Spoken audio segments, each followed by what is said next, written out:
Welcome back to our series on etiquette, and today we're going to be talking about speech and ways to communicate, the etiquette of having a conversation. If you haven't yet, I would encourage you to watch the video that we did just before this on introductions and how to begin a conversation, how to introduce yourself to people, how to introduce people to one another. But we're going to be building on what we talked about then to begin to discuss just general rules about conversation. All right, so the first thing we're going to talk about here is, and this is something that you've all heard. People say this pretty consistently, and that is think before you speak.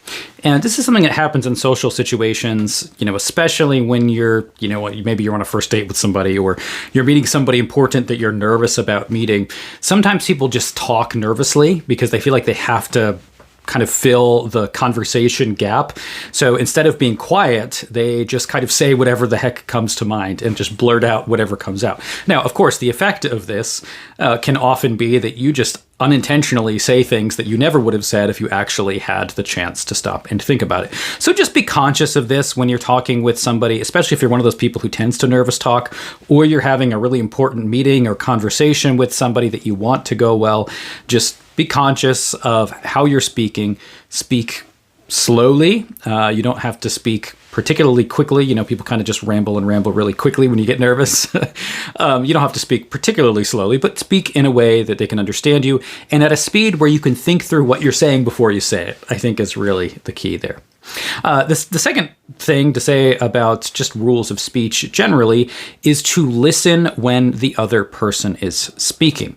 And I've said this before, and you'll hear it again and again because it's so essential, is when the other individual is speaking in a conversation, actually listen to the content of what they're saying.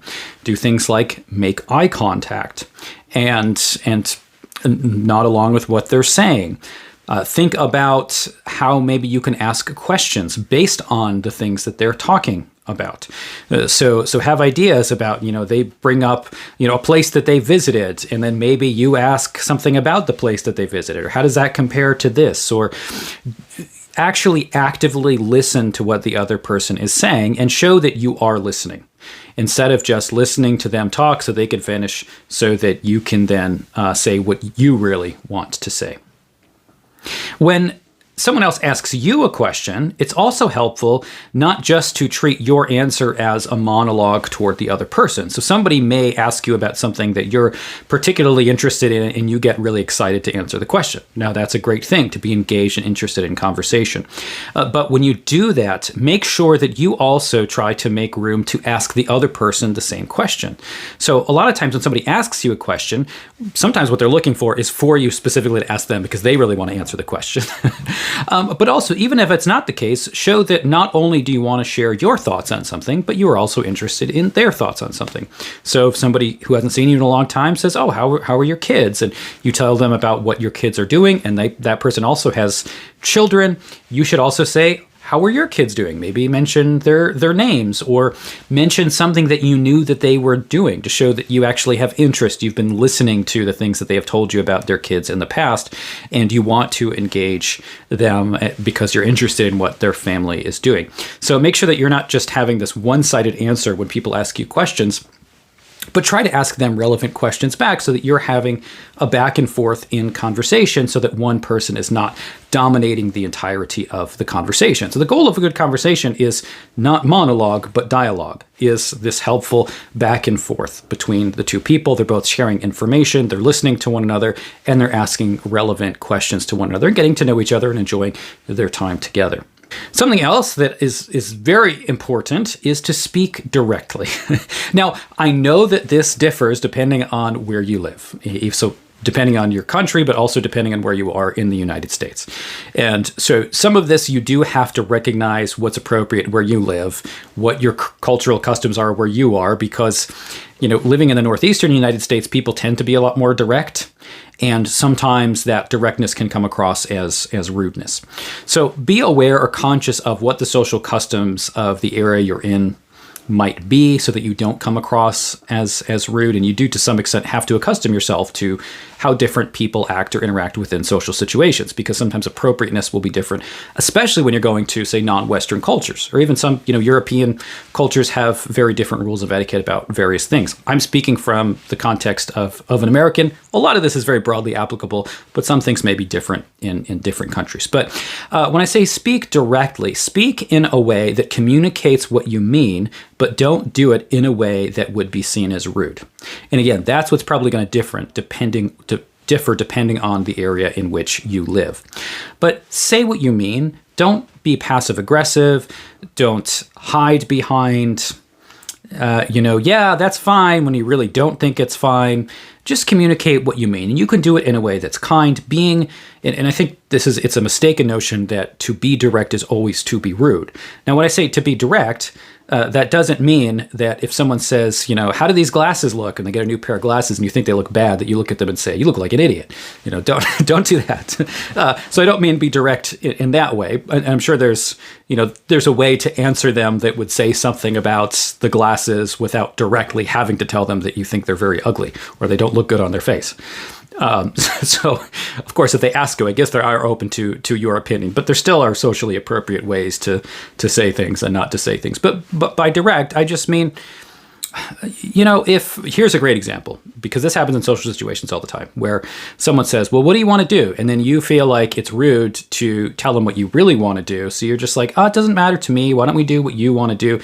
And then people go back and forth and nobody answers the question. Everybody gets annoyed with each other. The best thing you can do is just say what you want to do. I've seen situations where someone says, I'll do what you want to do. Let's do this. But they really have something else in mind. And because you didn't suggest the thing they have in mind, they're going to be angry with you the rest of the night, even though you have no idea that that's actually what they were hoping you were going to do that evening. So with situations like that, say, I'm really in the mood for this. Would you want to do that? And you don't have to be rude and say you have to do what I want to do, but it's not rude. In fact, it's usually very helpful in a social situation to just say what you want. Just do it in a kind and a polite way.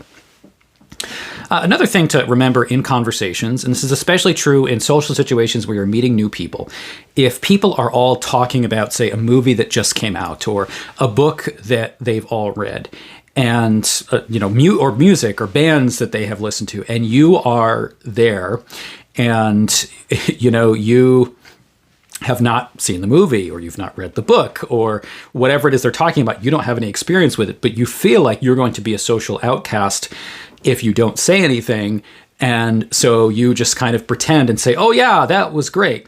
People do this all the time.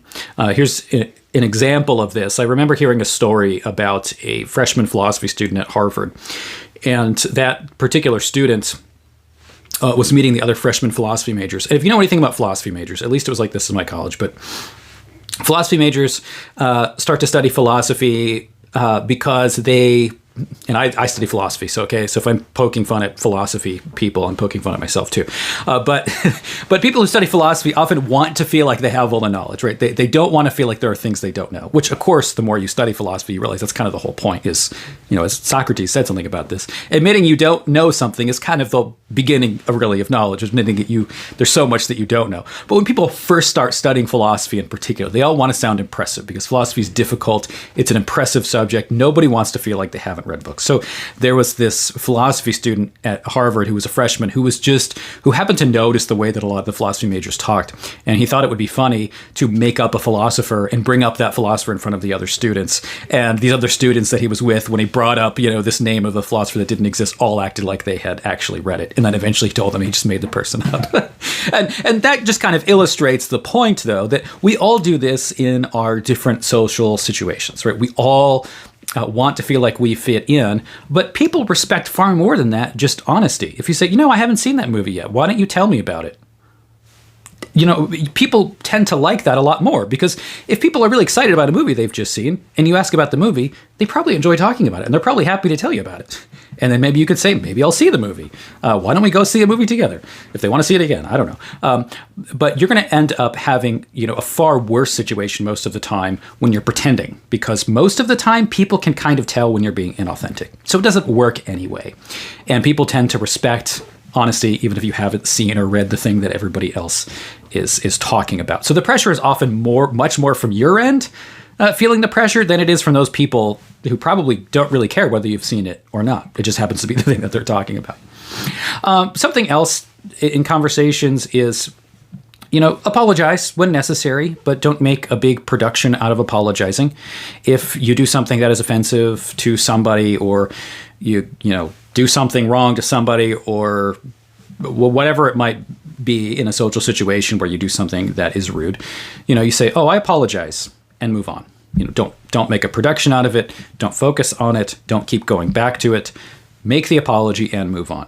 And something else about apologies is that people, and this is maybe an American problem, Canadians do it too, so maybe it's a North American problem, but we tend to apologize for things that we don't actually have any reason to apologize for. "I'm sorry" becomes this kind of fill-in for other words in a conversation. And instead of saying something like, "Excuse me," we say, "I'm sorry." And, I do this. I know I do this. And it's just one of those things that I have developed. It's a habit that I have. And this really isn't the best thing to do. And the reason why is because if you apologize for everything, when you're actually making a real apology, it doesn't come across as sincere, because people have heard you apologize for things that don't need an apology. So it lessens the impact of the apology. Whereas if you're only apologizing when you really need to apologize, it becomes recognized more, and it will be probably accepted more easily from those who spend a significant amount of time with you. Something else in social situations to keep in mind is that if you are offering compliments to somebody and that person is of the opposite sex, they may take it as flirtation. And so whether you intend it that way or not, just be aware of that. And sometimes this can lead to very awkward social situations. And I'll say this, I've noticed this more with men. Men do not tend to get complimented very often. We really don't. Women compliment each other all the time. They compliment each other on, the dress that they're wearing, or the way they like their hair. Women compliment women that they don't know. This happens on a regular basis. Men tend not to get compliments very often at all. And I think this does cause issues in men in terms of self-confidence if you don't ever get compliments. But then I notice, I have multiple conversations with women where the woman will say, "I complimented this guy and he thought I was hitting on him. I just liked his shoes or liked his shirt." And it's kind of unfortunate that it's that way with men, that if they hear a compliment, it's so unusual that they take it in that way. But that's kind of the reality of how social interactions work. So just a thing to be aware of. If you are a woman and being friendly to a man and compliment him, and he maybe takes that as a sign that you're interested and you're not, don't be offended. Recognize that may be how he takes the cue of how you are speaking with him, just because that's generally how men are. Okay, so then basic things not to do in a conversation. So when we're talking about conversational etiquette, there are plenty of things that we should do and proper ways to communicate, but there also are plenty of things not to do that can make a conversation very awkward or unfortunate, or make you come across as rude. So the first point is just don't interrupt people. That means that we need to consciously listen. And remember, I made the point of listening as part of etiquette when you're having a conversation with somebody. Oftentimes when somebody makes, say a comment in the middle of a sentence, and that comment stirs up something new you're really excited about, it is kind of the initial impulse to just speak before they're actually finished talking. All of us do this to some extent. But it's something that we need to train ourselves in, is always listening. And before we say something that we're really excited to say impulsively, ask ourselves, are they done speaking? Are they done communicating? And wait until they are finished communicating for them to speak. This is something we teach to kids all the time, where kids interrupt their parents to ask for things in the middle of a conversation. You have to tell your kids, wait till we're done with this conversation. I'm sure every parent does that, because we all interrupt people. I think that's pretty universal that we all do this. You have to learn it as kids, but even as adults, most of us haven't totally grown out of that. And sometimes we're not even conscious of the fact that we do it until someone brings it up to us that we've been interrupting. So just try to be conscious of that and thinking through the question, are they finished with their sentence before we speak? If you're eating, don't speak with your mouth full. If someone asks you a question and you have food in your mouth, you could do this to signal that you have to chew and swallow first. But however long it takes, chew and swallow your food. Don't talk with your mouth full. It's gross, and nobody wants to see or hear that. Don't speak in judgment toward other people. Coming across as judgmental is pretty much a guaranteed way to get people not to like you. So if you come across as you're judging people, all you're doing is being critical of what other people are doing, pretty universally, people are not going to want to spend time with you. I don't know anybody that particularly enjoys being criticized or judged for what they're doing all the time. Now, obviously, there are situations in which you have a social station in which a criticism to some extent, and you may not call it properly criticism, but there is, rebuke or discipline for a child. So you are to correct things that they're doing. That's part of your role as a parent, and you may have a position of authority over somebody where that's part of your role is to do that. But other than those kinds of situations, do not try to just correct constantly what other people are doing. Don't make backhanded compliments to people about the things that they are wearing or the things that they like or the things that they do. This is just a way to get people not to like you. Something that's really important today in conversations is not to look at your phone. And smartphones, I hate smartphones. And for the longest time, I tried not to get a smartphone. I was one of those people that held out with a flip phone for a really long time until I realized that with my job, especially with doing ministry toward younger people, especially who are often on social media, and that's kind of how to contact them. They need to contact me that way. At some point, I realized I can't get away from this. And just like I expected, I am distracted by my phone all the time. That's a situation where anyone with a smartphone is in. You kind of have to have it largely because of the job you have, or just socially, you kind of need one. But try to give yourself strict rules about when you use your phone. And one of those is not looking at your phone when you're in the middle of a conversation. Just don't do it at all.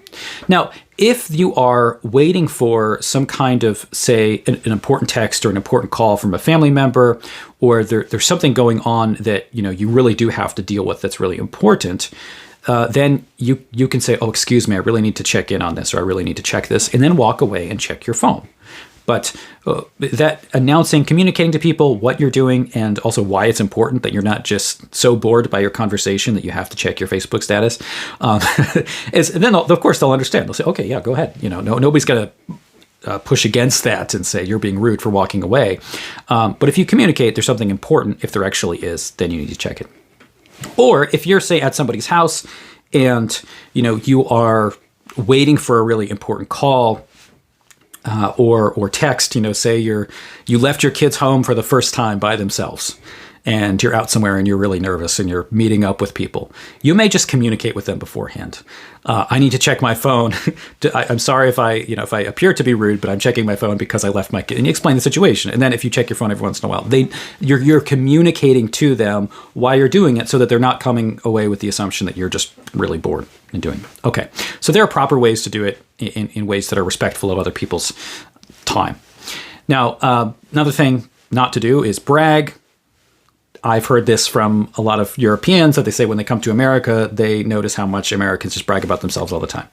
And it's part of our culture, I guess. We tend to talk about our success, our job, the money we make. People tend to maybe slip it in a conversation, try not to be too bold and just bring it up right away. But we really want to show that we have social value. And that's what we're really trying to do when we're bragging is we want to show that we are worthy of the other person's attention, to say that you should like me and here's why. Let me present to you the things about me that are impressive.